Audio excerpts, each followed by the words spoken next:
¿Se escucha? Sí, muevan la cabeza así como diciendo, ¿qué hacen los domingos ustedes? No, no sé, tendremos que estar como durmiendo. ¿Qué tal? Bueno, a ver, esperen que yo no me veo, ahí está. Bueno, no sé cuánto tiempo tenemos, vamos a tratar de hacerlo breve. Veo muchas caras conocidas por acá. Muy bien. Bueno, gracias, Marita. Bueno, vamos a dar un comienzo. Son muchos temas y vamos a... Voy a tratar de como de hacer algo ligerito. ¿De acuerdo? Es cierto, voy a tratar de hablar de la resignificación, de las etapas, del duelo, y la voy a llevar, digamos, a una modificación terminológica que va a ser el término de fases.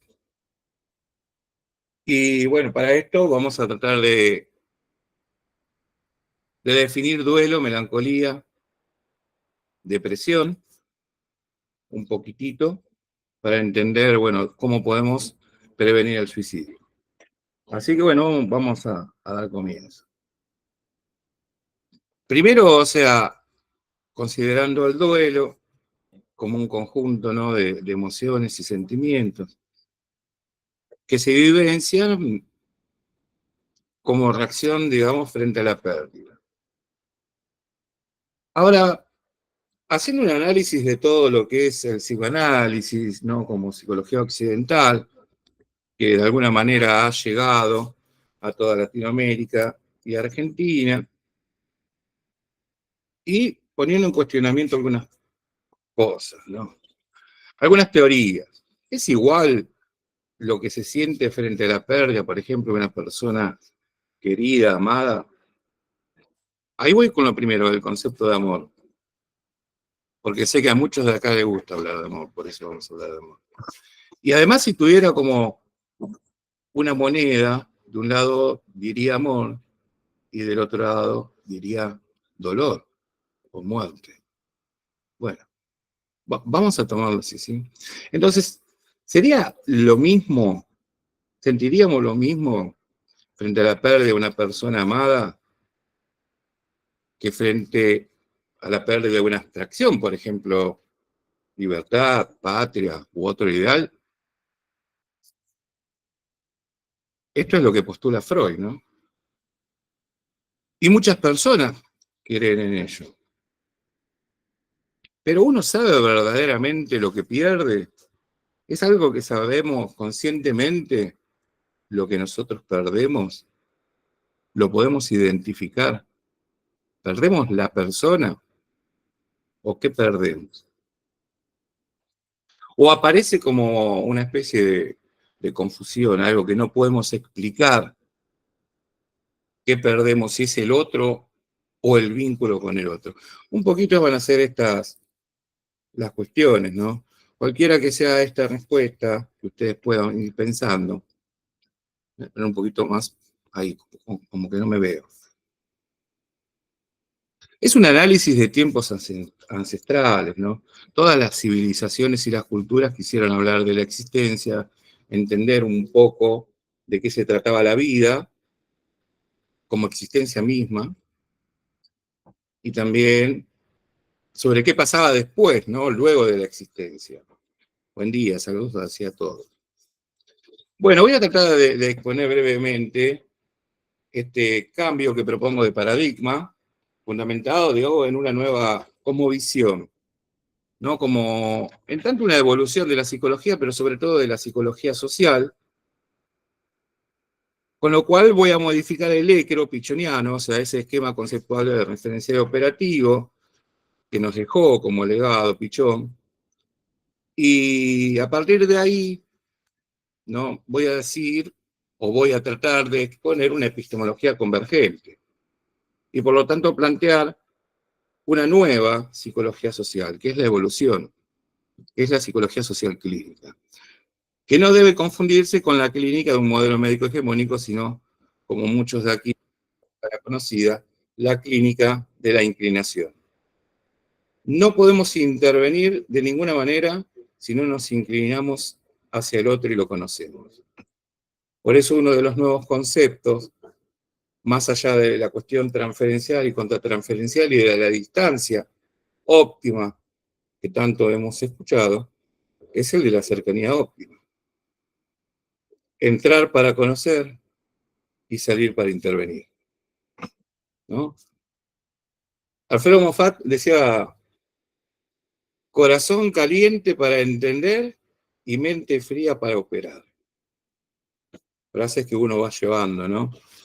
A lo largo de la asistencia que brindamos.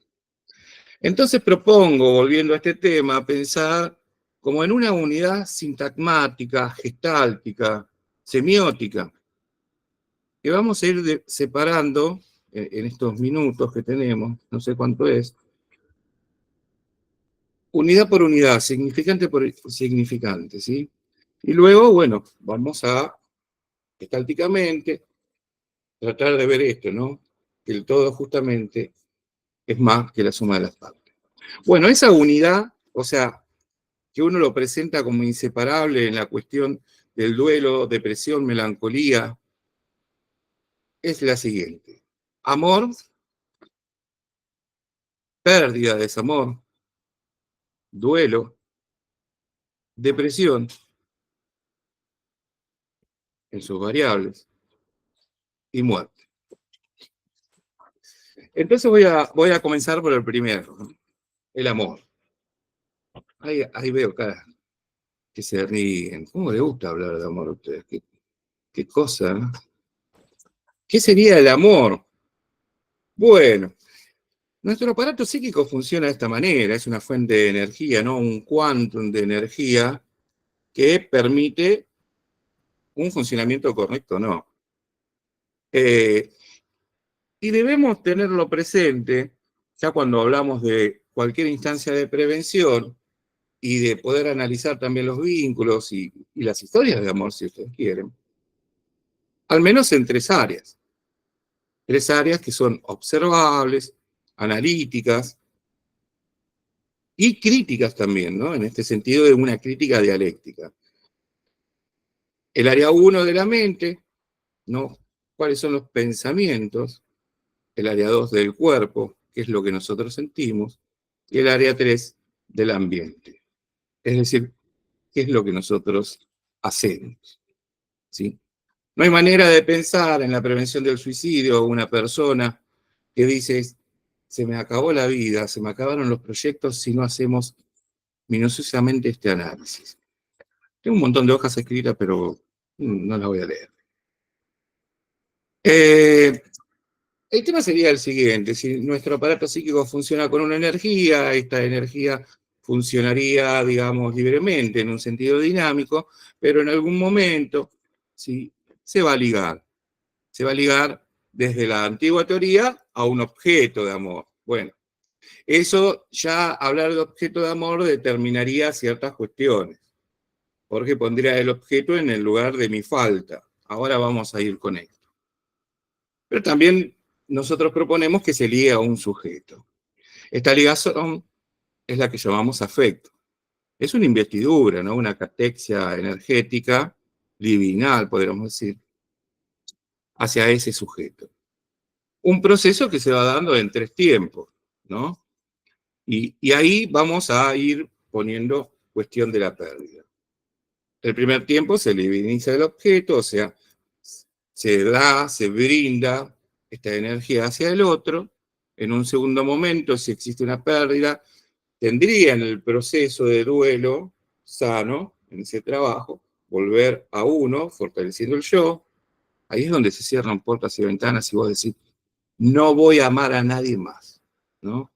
Voy a poner un candado muy grande en mi corazón porque creo que tengo algunos agujeritos. Y entonces la energía permanece en el yo hasta que uno puede elaborar y entonces se siente fuerte. Y ahí encuentra en esa soledad, por eso no se apuren, ¿no? Porque no es que un clavo saca el otro, sino que muchas veces agranda el agujero, ¿sí? Entonces, ahí uno se hace fuerte, decía, y puede volver a encontrar primero la capacidad de amarse y luego la capacidad de amar al otro, ¿sí? Es decir, volver a descargar en otro o en otra persona, que lógicamente con el tiempo ese otro con minúscula va a ser un otro con mayúscula porque es importante. Ahora, planteemos lo inverso. ¿Qué sucede si ese amor se define, ¿sí?, como dador de identidad? O sea, como ese objeto que viene a completar mi propia falta, entendida también, ¿no?, como esa posibilidad de desear, porque el deseo surge desde la falta. Entonces, ¿puede completar algo? Y si completa algo, ¿cómo voy a soportar la partida de ese otro? De esa mitad, o tal vez más de la mitad. ¿Cómo soporto aquello o aquella parte con la que yo me identificaba, la que me daba identidad? Fíjense que casi todas las historias de amor y vínculos, y ahora van a ver por qué yo lo voy a llevar a la prevención del suicidio. A mí me brotan muchas ideas porque tomando inclusive palabras de Gabriel Perrolón, un psicoanalista muy conocido de aquí, que trabaja sobre el duelo, pero se olvida de trabajar en brindar herramientas para que no se suicide, para poder acompañar en el duelo, ¿no? Y entonces en la historia de amor uno dice, bueno, he encontrado a mi media naranja. Claro, lógicamente, cuando vos encontrás la media naranja, quiere decir, uy, mira, tenemos cosas parecidas, igual, ¿no? Similitud, semejanza. Lo cual vos estás haciendo digamos, un proceso de identificación, te identificás con el otro. Qué loco, porque, o sea, justamente la palabra identidad, y uno quiere tener la propia identidad, pero identidad viene del griego, ¿sí? De idem, o sea, igual. Es decir, que de alguna manera somos lo que han hecho de nosotros, ¿sí? Y cuando yo me identifico con el otro, y bueno, parece que no, será lo mismo enamorarse, digamos, de la igualdad que de aquel que es distinto. O sea, siempre tiene que haber una media naranja que nos complete. Cuestión que vivimos mucho en el COVID-19, ¿no? Personas que estaban en pareja y bueno, y de pronto se dieron cuenta que sus medias naranjas tenían gajitos de limón. Y entonces, bueno, comenzaron a sufrir la realidad. Porque aquí hay una cuestión para analizar también en la prevención del suicidio o en los vínculos patológicos que pueden llevar al suicidio. Pero hay que ver si esa cuestión se trata de una instancia real, ¿sí? O sea, que existe, y que existe también como privación de amar. O bien si se trata de una instancia simbólica que está ocupando un lugar y por lo tanto cuando se va, se pierde, uno se siente castrado. Y si a eso le sumamos esa tal vez distancia luego, entendida, entre lo que uno esperaba y lo que uno encontraba en términos de instancia imaginaria, nos llega una frustración. Ahora sumen estas tres cuestiones, la frustración, la privación y la castración. Es como volver a tener una angustia del cubo, ¿no?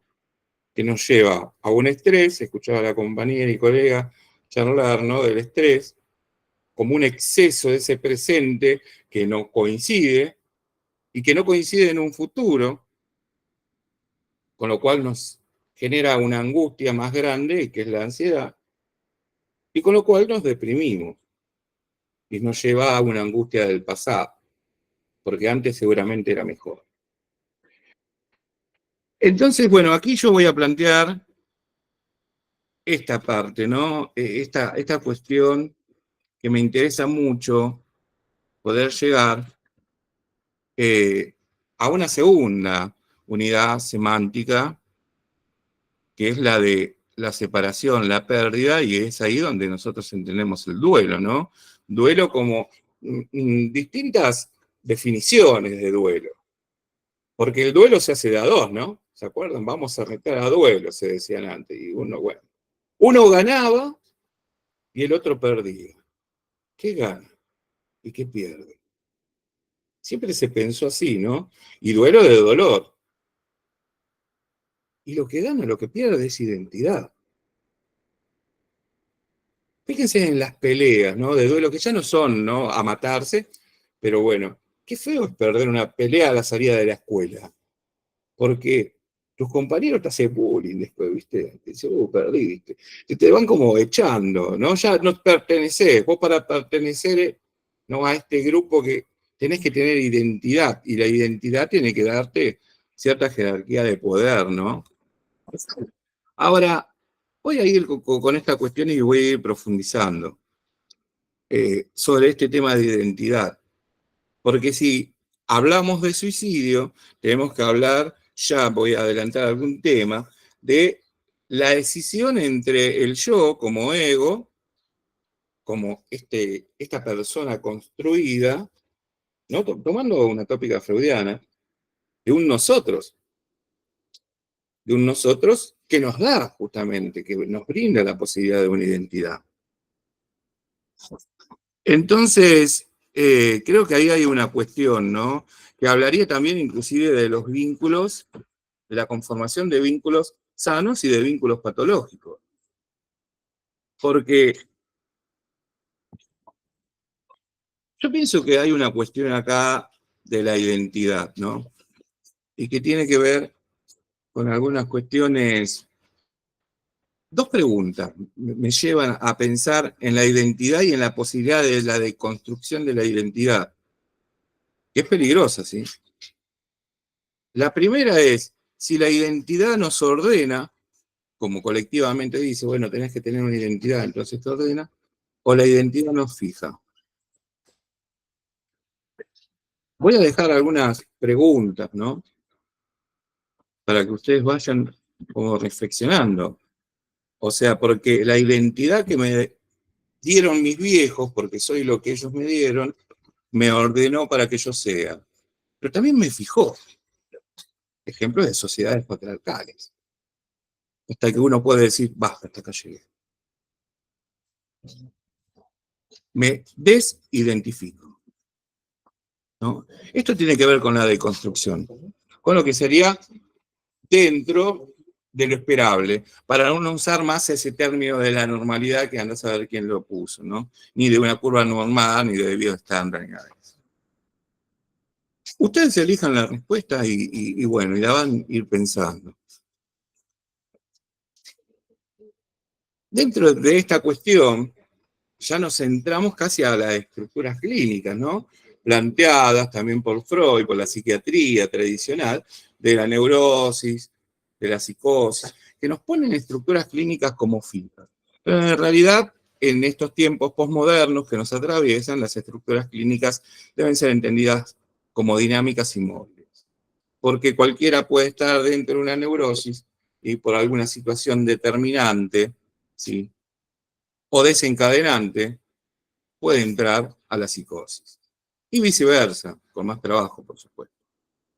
Entonces, yo pienso en esta relación de esta identificación.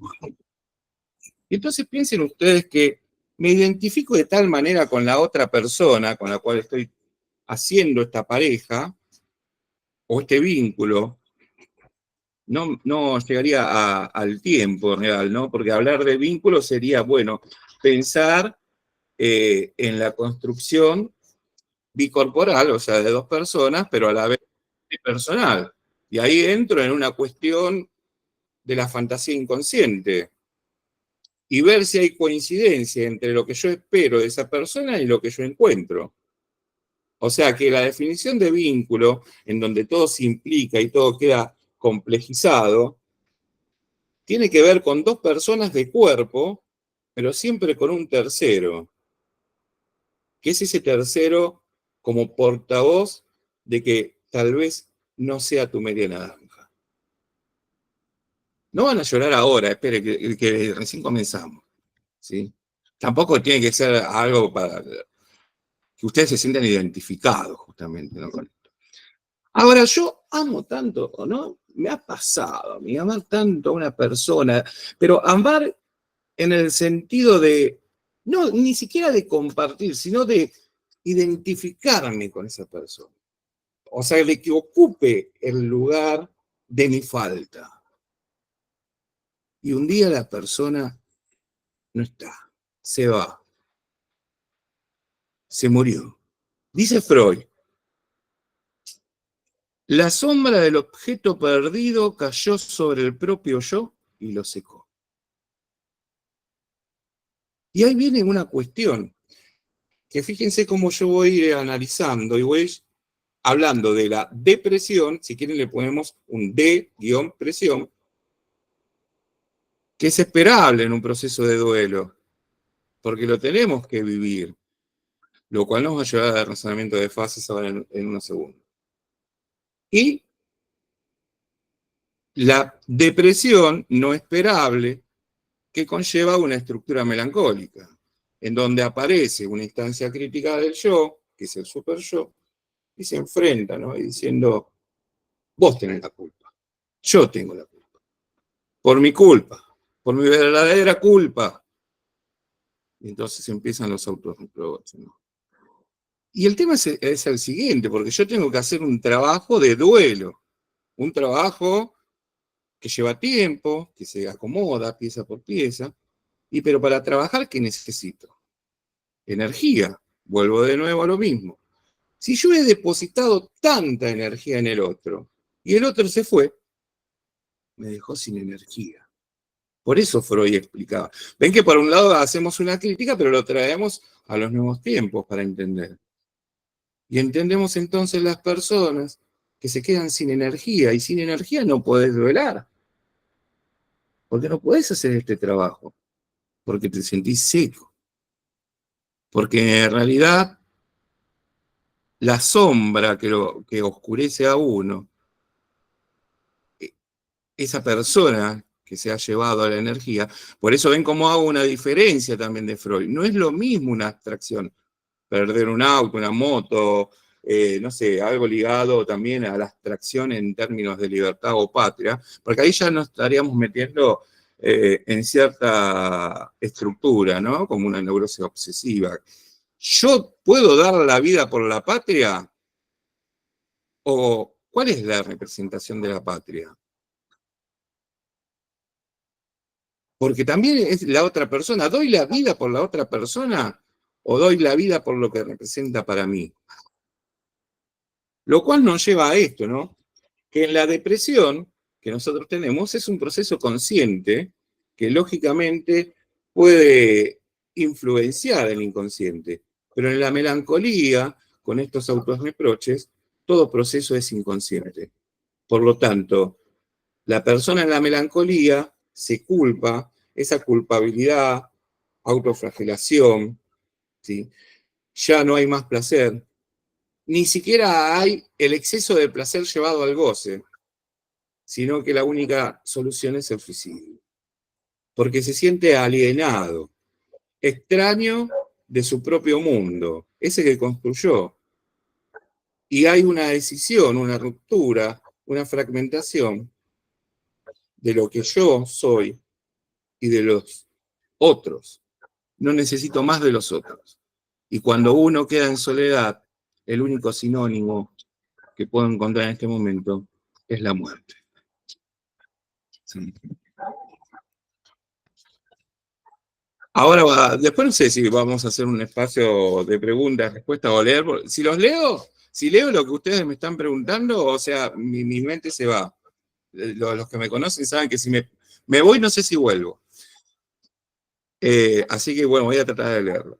O sea que el sujeto que pierde, ¿qué pierde la persona? Bueno, pierde primero la capacidad de amarse y luego la capacidad de amar. El interés por el mundo exterior, la productividad, las ganas de vivir. Estos autorreproches, ¿no? Son vividos y sentidos como autodenigraciones y castigo, merecedor de castigo. Bueno, en términos eclesiásticos siempre ha pasado y en otras culturas también, ¿no? ¿Ven cómo hay una desviación entonces en el duelo? Esta desviación es la que nosotros llamamos de la depresión hacia la melancolía. en donde cuando uno cae en depresión, el mundo exterior se siente vacío, pobre, ¿no? En realidad no sabemos ni siquiera, podemos explicar lo que se pierde, pero decir, bueno, qué sé yo, se murió mi hijo, entonces, bueno, pero ¿se murió mi hijo o hay una muerte del vínculo? Y ahí nosotros podemos intervenir para ser ordenadores, porque la persona va a caer en crisis. Y la crisis significa dos cuestiones. Primero, una desarticulación y fragmentación del tiempo lineal, donde pasado, presente y futuro se confunden, se unen, se fusionan. No sabes dónde estás. Por eso estás en crisis. Y segundo, es una disociación yoica, no instrumental. Es decir, no sabes quién sos. ¿Sí? Y ahora voy a ir a esto un poquito, ¿no? Eh, eh, y en la melancolía, en vez que el mundo, sumado a esto de que el mundo ya está pobre y vacío, lo que se siente pobre y vacío es la existencia de uno mismo, o sea, el yo, ¿no? Y ahí me pierdo. Y ahí es mejor morir. Ahora, cuando una persona se suicida, ¿qué suicida? Otra de las preguntas que voy a dejar, ¿no? Fíjense que Freud y la mayoría de la gente, y voy a nombrar algunos autores luego, ¿sí? Hablaban de la depresión como normal, con lo cual, o sea, yo ahí difiero, porque la normalización, o sea, es complicado hablar de la normalización, ¿no? Universal, porque la gente necesita un acompañamiento en el duelo y en la depresión. No podemos hablar de un duelo normal, normal, para que dentro de 2 años, o ya va a venir la otra persona. Claro, en esta sociedad no es parte del glamour, ¿no? De decir, estoy llorando, loco, me siento mal. No, quédate tranquilo, si acá tengo una piba, te la presento. ¿No? Una cosa así. Extraña, o sea que. Y el tiempo, ¿no? Hay autores que hablan de 1 año, 2 años. ¿Qué tiempo? Claro, ahí caemos al segundo tema. Tenemos un tema hermoso de Kubler-Ross que en los años 60, 70, no, vamos a diferir con algunos acá, yo sé que sí, planteaba las etapas del duelo, ¿no? Entonces la negación, bla, bla, bueno, ciertas etapas que iban pasando. Pero si entendemos que la vida no es lineal, entonces ni tampoco piramidal, porque pensar en etapas del duelo también es la posibilidad de pensar de una fijación en una etapa y laburar ahí. Ahora la propuesta, ¿sí? Y ahora voy a hablar de duelo y me voy a ir un poquitito, ¿sí? Ahora que salí, este duelo como dolor por la pérdida y todo lo que vine charlando un poquito, eh, de que la gente necesita entender que el duelo, y esto del COVID-19 no, también, no, vuelvo a eso, me hizo pensar mucho y acá tengo por ahí, debe andar mi compañera escritora, con la cual estamos a punto de sacar un libro. Bueno, si conseguimos plata, ¿no? Ese es otro duelo. Debe estar por ahí Verónica Brotman, ¿sí? Eh, Creo que en fines de septiembre, octubre ya lo tenemos. Depende de las noches, ¿no? Digo porque escribimos de noche nosotros, porque es el único momento donde podemos escribir. Y entonces, bueno, este proceso de elaboración de duelo que planteo yo, que no puede ser lineal ni piramidal, como planteaba Ross, sino que tiene que entenderse de fases. ¿Se acuerdan en la pandemia? Fase, ¿no? Fase 4, salíamos todos de joda, listo, se terminó. Y por allá teníamos algún presidente o alguna representación de él que decía fase 0, otra vez volver. Y entonces, ¿no? Y además que hay una cuestión, que la primera de las etapas que pone es la negación, pero la negación es un mecanismo defensivo. ¿La negación de qué? Entonces, de etapas a fases, ¿no? ¿Por qué las fases? porque tenemos que comprender que somos sujetos situados. Y que la mejor manera de entender la vida emocional y lo que pasa con los pibes, con las adolescencias, dejar de normalizar la linealidad del tiempo y de los ciclos vitales. ¿Cuándo comienza la infancia? ¿Cuándo termina? Freud hablaba de la metamorfosis y la pubertad, claro. ¿No? Daba un sentido biologicista, ¿no? Un apuntalamiento ahí. Entonces, bueno, la adolescencia empieza a los 12 años. Hoy tenemos adolescentes de 6 años. Con el avance de la tecnología, ya cuando se paran en el espejo y dicen quiero ser como esto, y empieza la cuestión de identidad. ¿Por qué tengo que ser cristiano? ¿Por qué me bautizaste? ¿Por qué me pusiste este nombre? ¿Por qué soy de Boca? ¿No? Y entonces ahí, cuando empieza la instancia crítica del otro, comienza la adolescencia. Entonces quiere decir que adolescencia y pubertad no van de la mano. Y también quiere decir, y me voy a meter con otro autor, ¿no?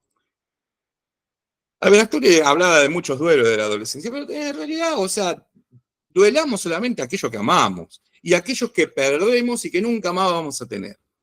Esto quiere decir, si vos perdiste una persona, perdiste la persona en cuerpo. Los recuerdos memorables van a quedar siempre. O sea, la idea de vínculo va a quedar.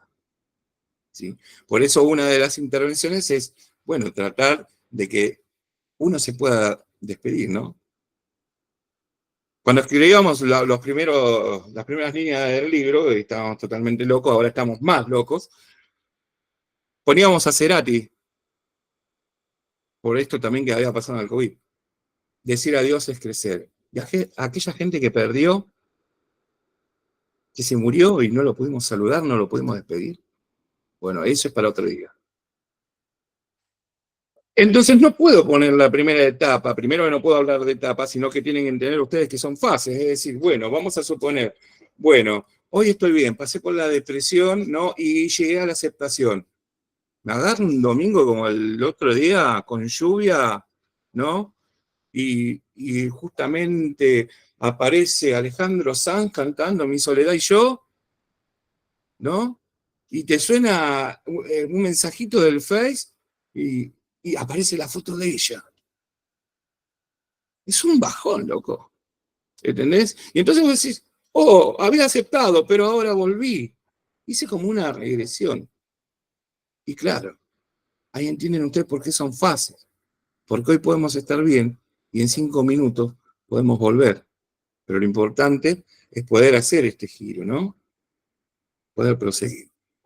Entonces propongo algunas cuestiones como, no sé en qué hora estoy, pero propongo algunas cuestiones como estas fases, ¿no?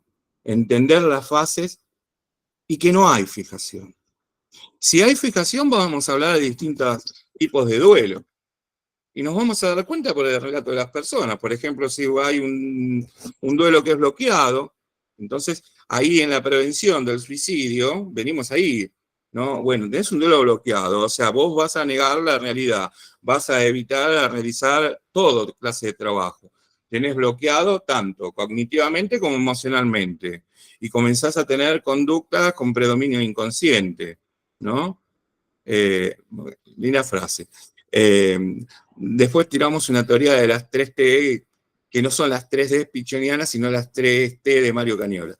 Y entonces bloqueás con percepciones ilusorias, como por ejemplo, bueno, la persona murió, pero la tenés, la ves, y si no la ves, vestís a otro, ¿no? A mí me pareció, me pasó algo, ¿no? De mi vivencia, de mi propia verticalidad, cuando muere mi abuela, que también, o sea, íbamos, no deseando la muerte, pero tenía que morir porque ya el cuerpo no le daba más, ¿no? Y hasta qué punto entonces uno puede decir, bueno, no, tenés que estar conmigo. Bueno, la cuestión es, pasó esto, lo siguiente, un día llego a mi casa donde había dejado a mi hija y veo a mi mamá que la había cambiado con la ropa de mi abuela, ¿no? Seguramente está mi vieja escuchando por ahí. Percepciones ilusorias, traer de nuevo, ¿no? Ahí tenemos que acompañar. Síntomas somáticos, hipocondríacos, ideas delirantes sobre la persona y los vínculos.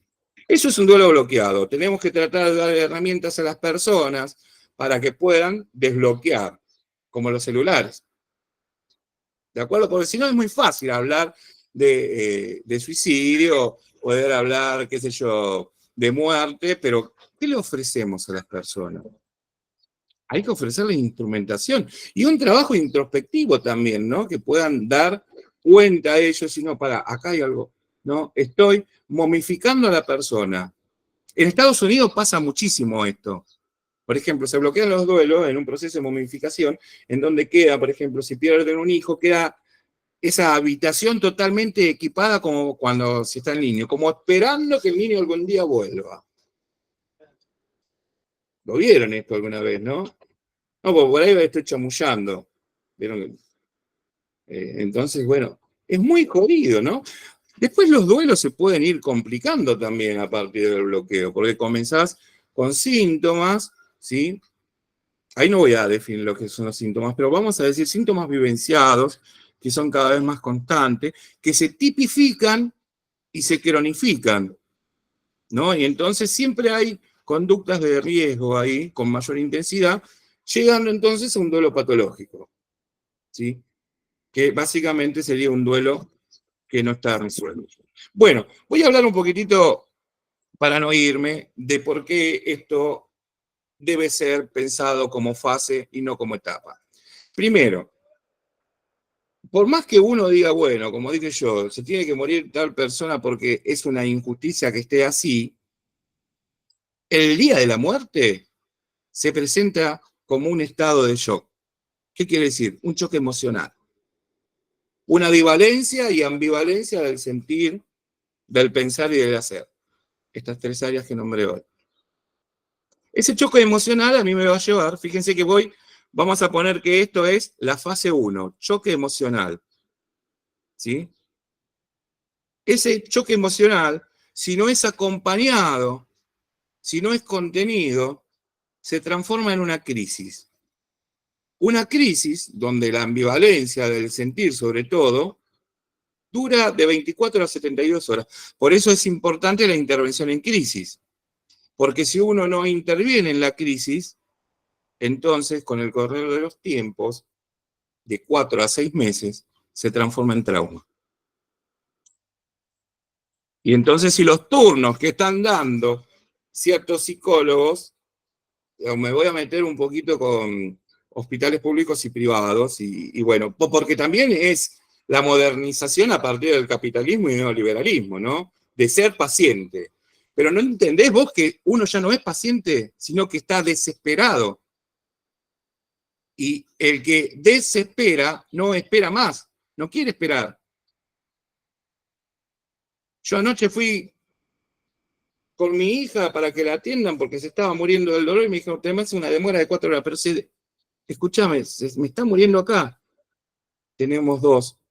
A ver si querés la ponemos en amarillo, porque ahora viste la ponen en amarillo, por lo menos aquí en Argentina o por lo menos en Buenos Aires, le ponen, bueno, rojo, amarillo, bueno, es como un semáforo y verde, ¿no? Y entonces si sos amarillo y bueno, tenés que esperar, ¿viste? Tenemos precaución, pero bueno, 3 horas de espera. ¿Cómo le digo a una piba de 15 años que espere 3 horas cuando se está muriendo de dolor? Bueno, no voy a entrar ahí porque si no me voy a enojar y voy a estar hasta las 5 de la tarde hablando. Frente a este estado de crisis que uno está viviendo, de choque emocional, vuelvo a decir que tenemos que intervenir ahí, uno tiene que tener un mecanismo defensivo. Y ahí viene la negación. Segunda fase. Negar lo que está pasando. No puede ser que esto me esté pasando a mí. Volvamos a la historia de amor. Porque sé que les gusta esto, ¿no? No puede ser que me esté pasando a mí. Pero habiendo tanto, ¿cómo me va a pasar esto? Ahí viene la negación. Pero esa negación es el mecanismo defensivo para decir, ¿no? Que me puede llegar a ordenar el tiempo. A la vez, y ahí sí continúo, viene una emoción, y voy a diferenciar emoción de sentimiento ya que estoy. Así lo hacemos completo. La emoción es un momento, no dura más que un minuto y medio. La emoción de la ira, un enojo descontrolado. El enojo, ya cuando uno está enojado por mucho tiempo, se transforma en un sentimiento. Fíjense en los adolescentes. ¿Tienen emociones violentas O emociones de desgano, o son sentimientos de desgano, o se transforman, se tipifican y se cronifican. Y aquí los adolescentes dicen, me da paja todo, ¿no? O sea, para hablar bien del desgano, de no hacer nada y están en la cama con un celular y vos le sacás el celular y siguen mirando el techo. Ahí es donde tenemos que intervenir. Ahí es donde la única manera de intervenir es en esta palabra que es la anticipación de los hechos y poder observar, analizar, y no necesitamos ser profesionales, también padres, y ver cuánto tiempo, porque también es una cuestión de tiempo. Entiendo que hoy dije que crecimiento, desarrollo y madurez no van juntos, por eso el tema de etapas no se puede. ¿Cuándo es adolescente? ¿Cuándo comienza? ¿Cuándo termina? Y, viste, uno es adulto, decían antes, cuando ya no te pones el matrimonio, pero antes de casarte tenías tu auto, tu casa. Hoy lo podés tener. Lo pueden tener nuestros pibes con la realidad económica que estamos viviendo. Entonces hay muchas cuestiones que más que psicoanálisis sería un esquizoanálisis, ¿no? Bueno, un esquizoanálisis también, como este capitalismo atroz puede devorar y puede meternos justamente a bloquear los duelos y a fomentar que ya no hay salida. Porque también es cierto esto, hay pibes que están desesperanzados, porque ya intentaron un montón de proyectos y uno quiere intervenir haciendo una prevención y diciendo, en palabras de Pichón Rivière, ¿no? El que se entrega a la tristeza pierde la plenitud de la vida y hace falta gestar proyectos. Y vos le decís esto al pibe y dice, yo hice 20.000 proyectos, no consigo laburo, loco. ¿Me entendés? Me llaman acá en el supermercado chino y me dice, se necesita gente, ¿no? De 18 años con 3 años de experiencia mínima. O sea, ¿de dónde lo sacás? Si recién termina de estudiar. Hay una contradicción en los relatos, ¿no? Políticos, que por supuesto en esta contradicción es a propósito de, bueno, cuando tenemos un país como en Argentina, donde la economía manda a la política, estamos en problemas, ¿no?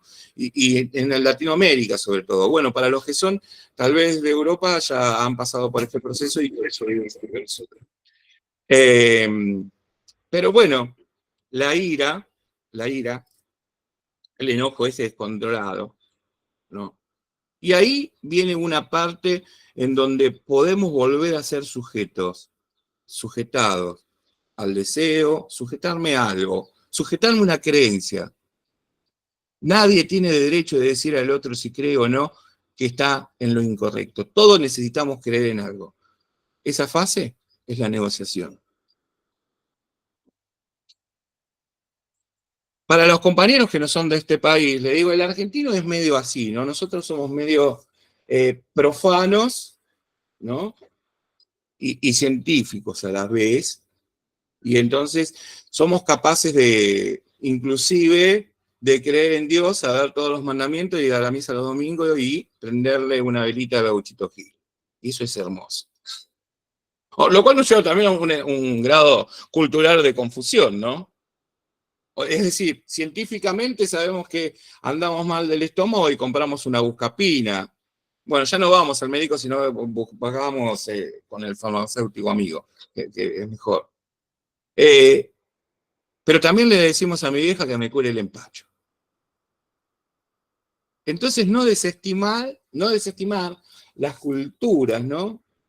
Porque ahí hay un valor. Y cuando los pibes, sí, en Uruguay también, pero ustedes nos robaron el mate y también el fútbol y bueno, y el tango. No vamos a entrar en esos detalles. Después hacemos una rivalidad, si quieren. Negociar con Dios, negociar con el diablo. Déjame un minuto más. Yo sé que te vas a ir, quédate. Te prometo que voy a cambiar. Bueno, explicaríamos un montón de cuestiones si podemos observar, escuchar. Recién me decía mi hermano, qué difícil que es escuchar. Hablar uno habla. Bueno, y entonces, ¿no? Ahí vienen promesas, vienen cuestiones. Bueno, y ahí llegamos entonces a otra de las fases, que sería la fase 6. A, depresión. Depresión es esperable, porque depresión esperable, en donde este mundo, que como presenté hoy, creo que presenté primero el final y ahora voy al principio. Es esperable que el mundo se sienta vacío, ¿no? Que uno no tenga ganas, pero por ese mundo no necesito estar con el otro por esta pérdida. Y ahí comienzan a surgir ciertos obstáculos de conocimiento de por qué pasó esto, ¿no? Pero sobre todo epistemofílicos, es decir, ¿por qué siento esto? Aparecen miedos básicos de ser atacados, de volver a perder, pero algo más o menos puede ir levantándose en la depresión, con el tiempo, con el trabajo, con el duelo. Ahora puede ser que tengamos el punto B, 6B, melancolía. Y ahí estamos justamente en una patología. Se ha tipificado, cronificado todos estos síntomas, y si el otro no existe, ¿cómo hago para seguir viviendo? Y ahí entonces, todas las posiciones que yo planteé como patorrítmicas dejan de ser, ¿no?, estados y pasan a ser constantes, por el mismo principio de constancia que rige el aparato psíquico. Y son constantes. Entonces, es esto. Es decir, ya no quiero vivir más. ¿Sí? Si yo logro sacar de ahí, es muy difícil sacar a las personas de una estructura melancólica, pero bueno, si yo lo logro o ha pasado por la depresión, entonces podremos pensar en una fase 7, que es la resignificación. Resignificar lo que ha pasado, y ahí sí voy a usar una palabra de otro autor, que es, ¿no?, poder reubicar al muerto o a la persona, porque en realidad no reubicás la persona, lo que reubicás y resignificás es el vínculo. Vas a volver a tener otro vínculo de otra manera. Por eso hablo de acompañamiento en el duelo. Y entonces, solamente entonces, si puedo reubicar y puedo explicarle a esta mamá y puedo acompañarla, y ella entonces resignifica que esa hija que murió ya no está físicamente y que va a tener otro vínculo, tratando de darle la instrumentación para que traiga esos recuerdos negativos y toda la tragedia que significó la crisis, convertirlo en esos vínculos de amor, de compartir, y lo transformamos en recuerdos memorables. Entonces abrimos la habitación y vamos sacando las cosas. Y esa fase 8 se llama aceptación. Ahí acepto. Parece que ahí, para este autor, ¿no?, y también para Ross, se termina. Uno acepta y acepto. ¿Aceptás qué? ¿Por qué no termina la cosa? Porque aceptar yo me puedo poner, ¿no?, aceptar en términos también de adaptarme a la nueva realidad. Pero ¿me adapto pasivamente o activamente? ¿Qué acepto? ¿Que murió? La aceptación tiene que ser seguida por otro proceso más, que es el aprendizaje. El aprendizaje con esa H en el medio. Otro legado de Pichon Rivière, que es apropiarme instrumentalmente de la experiencia, de los conocimientos, porque voy a tener otras pérdidas. Uno no puede estar preparado totalmente para las pérdidas, pero por lo menos para que no duela tanto. Pero claro, depende también de los vínculos, ¿no?, que uno vaya teniendo. Porque no es lo mismo que se muera un padre a que se muera un hijo. Hay algo todavía de este fundamento, ¿no? Y una vez que aprendemos, que nos apropiamos instrumentalmente, entonces somos resilientes. Un poquito traía esta cuestión, porque tengo algunos grafiquitos, como lo compartieron, pero bueno, no sé. Después, Mari, después te lo doy bien, ¿sí? Se lo damos en un PDF, porque si le doy todo esto, lo que está escrito acá atrás, o sea, y todo lo que tengo por aquí, bueno, los que me conocen ya saben que es esto. No, pero pensaba en esto, y con esto voy a terminar, porque ya me cansé y tengo hambre. Pichon Rivière en el año 46 plantea por primera vez él en la Argentina, ¿no?, la teoría de la enfermedad única hablando que la única, porque el planteamiento es muy importante, la única enfermedad existente, si podríamos demostrar esto, ¿sí? Es la depresión, que es la estructura melancólica, no es cualquier depresión, la estructura melancólica. Quiere decir que todo lo que viene después, que yo lo considero como conflictiva de identidad, todo, absolutamente todo, anorexia, bulimia, consumo problemático, ahí por ahí lo vi a Esteban que anda ahí. No sé si me va a decir que sí o que no, pero todo eso son intentos fallidos de adaptación. Ahora, esa teoría de enfermedad única tiene que ser resignificada a partir de la teoría de la identidad para estas demandas que están surgiendo en el día de hoy. No podemos hablar ni de la teoría del planteamiento del 46, ni en el movimiento que se hizo a partir del 69-70, y nadie más ha investigado y ha tocado esto, o lo han tocado teóricamente, pero no aplicado. Yo hace unos 5 años que vengo investigando fuertemente esto, ¿no? Y sobre todo qué pasa en la vida intrauterina, qué es la protodepresión, de qué depresión hablamos, porque en realidad la depresión que nosotros tenemos ahora, porque perdemos, ¿no? Este ejemplo es clásico, para los estudiantes lo saben.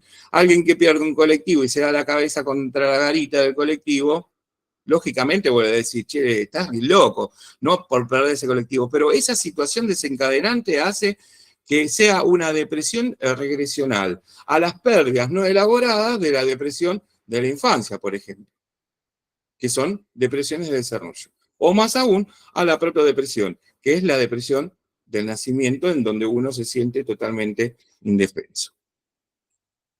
Y a veces,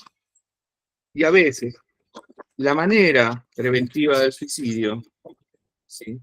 Porque el suicidio está hecho, podríamos decir, cuando ya esa persona, ese pibe, esa piba, ¿no? Sobre todo en la adolescencia, porque trabajo mucho con Cutin y demás, que intentos de suicidio, consumo problemático, que en realidad no son intentos de suicidio, ¿no? Tenemos que sacar la teoría del instinto, yo sé, acá Marita me va a retar después, ¿no? Pero del tánato, como el instinto de la muerte. Es toda una construcción social. No podemos pensar en el instinto, pero podemos poner algún principio con nombres de bandas de metal, como por ejemplo el principio de Nirvana. ¿Qué haría entonces, en términos de pulsión, si quieren, para no estar tanto en contra del psicoanálisis, ¿no? Que esa pulsión se vacíe? Y el principio de Nirvana hace que entonces la persona diga, bueno, no quiero más vivir, ¿sí? Y entonces me mato. Y solamente se puede matar en la melancolía, ¿sí? Es muy interesante pensar esto, porque es un proceso totalmente inconsciente, en donde ya no es patorrítmico, sino que las posiciones que predominan son esquizoparanoia, ¿sí? Y también la posición, por supuesto, depresiva con estructura. Bueno, dicho esto, creo que tenemos un gran trabajo por hacer, ¿no? Podría estar hablando mucho tiempo más, pero no quiero excederme y faltarle de respeto al, aunque ya me pasé 15 minutos. Que no sé, creo que era una hora. Es que nunca me dijeron cuando tenía que charlar. Dicho esto, voy a dejar otra pregunta. Más que pregunta, voy a hacer una afirmación. Porque en realidad cuando uno se suicida, ¿a quién mata? ¿A quién quiere matar? Porque si es un proceso inconsciente, entonces quiere decir que se entra en un mecanismo de fusión y confusión inconsciente entre el yo y el nosotros. Y es la posibilidad de odiarme a mí como si yo fuera ese otro. Y en realidad no me estoy matando yo, sino que estoy matando a alguien de esos vínculos. Es complicado el tema, ¿no? Porque, a ver, los intentos de suicidio por consumo problemático, todo el mundo lo ha planteado como la posibilidad de, no sé, autoflagelación, de matarse, de cuestión. Pero los pibes no se quieren matar, sino que es un principio de placer. El exceso de placer se llama goce. Entonces el consumo es como ir, ¿no? parado o corriendo o caminando frente a un tren que te viene de frente. Y por ahí lo desafiás. Y por ahí te sale bien. Y te salvás. Desintoxicación, bueno, todos los que laburan en consumo saben. Y por ahí te sale mal. Porque la sociedad, en términos de significantes colectivos utilizados por la lengua, creo que y nuestras adolescencias también, que hablan, ¿no? Ah, vos lo que pasa es sos re bipolar, ¿no? ¿Vieron cómo? ¿No? Entonces usan términos psicológicos sin saber. Esta pareja es re tóxica. No te voy, no sé. ¿A quién matás? Bueno, ¿a quién matás? Esa es una pregunta. O sea, porque vos te matás físicamente, pero ¿por qué uno? O sea, ¿cuál es el choque emocional que tuvo? Y ahí, ¿no? Ese camino de darle la herramienta también de la introspección, pero acompañarlo, ¿no? A ese viaje al pasado. Por eso somos ordenadores de ese tiempo que es caótico. Y entonces, volviendo a esto, ¿no? De los términos que se utilizan, ¿no? A una pareja tóxica, que en realidad está hablando de un vínculo patológico, de una posición esquizoparanoide y que puede terminar súper mal, ¿no? O, por ejemplo, ¿no? de esto, de la lengua colectiva, saliendo del circuito Saussure, ¿no? Sino actual, digo, el uso de términos es preocupante si no tenemos justificación de lo que estamos hablando. Espera, ya va a pasar. O ese pibe que yo le decía del proyecto, y nosotros vamos a intervenir para que haga un proyecto. Y tal vez no sería mejor decirle, tenés razón, che. Vamos a esperar un cachito para pensar en el futuro. Vamos a pensar ahora. ¿Por qué los términos de felicidad, de proyectos, son siempre afuera? Seamos felices hoy, en este momento. Creo que es la manera de prevenir el suicidio. Y por último, quiero hablar de los excesos, ¿sí? Así como un exceso del presente es estrés, un exceso del futuro es ansiedad y un exceso del pasado es depresión, un exceso de placer es el goce. Y el goce no está bien. Porque cuando el pibe deja de sentir placer por la droga, empieza a gozar en donde el cuerpo duele. Y con esto termino, porque me quiero ir a comer. Bueno, gente, tenemos muchísimo para hablar. No sé si les pareció. No, no sé, Marita, estamos bien en el tiempo, ¿no? ¿Sí? Sí, está dentro de la hora. Bien, estamos en el encuadre. ¿Ves? Bien. Debe ser la segunda vez en mi vida que me encuadro. ¿Me ordeno? No sé, ¿se puede contestar algo? ¿O contestamos después? Sí, un par de preguntitas, así ya lo Bueno, liberamos a Mario. si alguien me dice dónde está el chat, acá, ¿no? Sí. Esperen, Sí, porque yo no soy un nato tecnológico. Y bueno, y la inteligencia artificial me estoy llevando bastante mal. ¡Wow! Hay un montón de preguntas. Bueno, algunas, elijo así. Bueno, ¿por qué dan esa? Está bien, me encantan los reconocimientos. teníamos dos manitos levantadas, Mario. ¿Quiénes son? Cristian y Eli. Bueno, Eli, dale, pregunta. Así mejor, dale. Eli, Hola Mario. No, ¿cómo estás? bien, bien. No, quería ¿Te hice saber, llorar? sí, vos sabés Mm, por qué. Vos sabés por qué. supongo. Todo. No, te quería decir que me gustó la clase, más que nada que preguntar. Está muy buena y espero que todos los compañeros que están ahí te hayan entendido. Que, Sí, puede ser medio caótico. Gracias, Eli. que te hayan Y a seguir entendido. adelante, ¿no? Hay llantos y llantos, Sí, ¿sí? sí, Así que eso también es importante. sí, Bueno, sí. muchísimas gracias. Bueno, ¿quién más? Chao, nos estamos viendo. ¿Quién más tiene la manita levantada? ¿Ves vos, No, Mari, por ahí? Cristian. Hola, Cristian. Hola Mario, ¿cómo estás? Bien, Bienvenido, bien. la verdad que un verdadero placer escucharte. Me encantó cómo explicaste la psicología social clínica, esto de la inclinación hacia el otro. Has logrado que me interese. Y hablaste de algo que realmente hizo que me interesara un poquito más. Hablaste del quantum.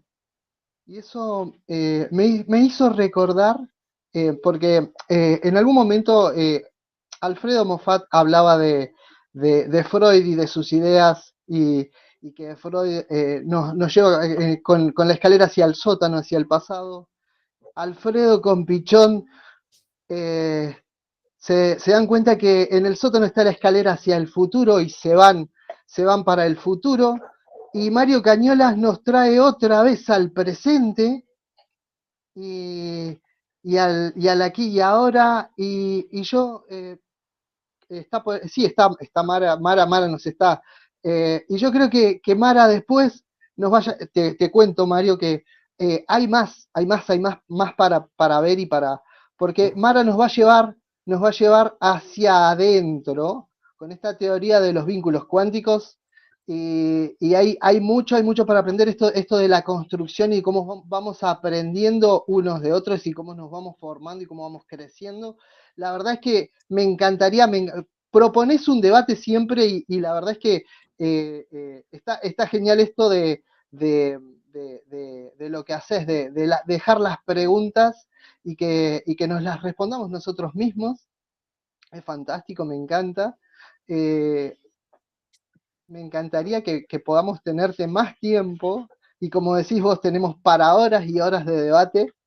Eh, agradecerte por estar acá, por compartir con nosotros todo tu conocimiento y con todos los que estamos acá. La verdad es que ha sido una ponencia fantástica. Bueno, muchísimas gracias por las palabras. Como siempre digo, si no están estos reconocimientos del otro lado, el deseo se cae. Así que muchísimas gracias. Y bueno, ha sido un placer para mí, un domingo, estar con ustedes. La próxima, fíjense si puede ser a la madrugada, así podemos estar más tiempo, ¿sí? Bueno, besos a todos, cuídense, buena vida. Gracias. Muchísimas gracias, Mario. Antes de que te vayas, por favor, ¿me decís un numerito del 1 al 100? ¿Un numerito de quién? Del 1 al 100. ¿Pero esto es que para jugar a la quiniela o algo así? No, para sortear unas becas que nos regalaron otros ponentes. Mira, para mí el número más fantástico es el 17. Bueno. Vaya a saber uno por qué. Ah. Pero bueno. Los dejo también con otra pregunta. Piensen. Y después estamos en contacto. Seguramente, y espero que tengamos otra oportunidad, ¿no? Para poder hacer estos conversatorios, le decimos nosotros, porque falta esa parte de poder conversar, así como decíamos con Cristian, ¿no? De poder escuchar, no solamente devoluciones de agradecimiento, sino yo estaba leyendo ahí cuando mi mamá murió o cuestiones así, ¿no? Y esos conversatorios. Por eso, yo sé, Mari, el del psicoanálisis, lo tenemos muy claro, sabemos lo que es un diván, pero sabemos que muchas veces, como dijo Pichón, hay que sacar el diván a la calle.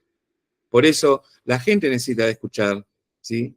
Ser escuchada, pero también necesita palabras, necesita conversar, necesita que uno lo oriente, ¿sí?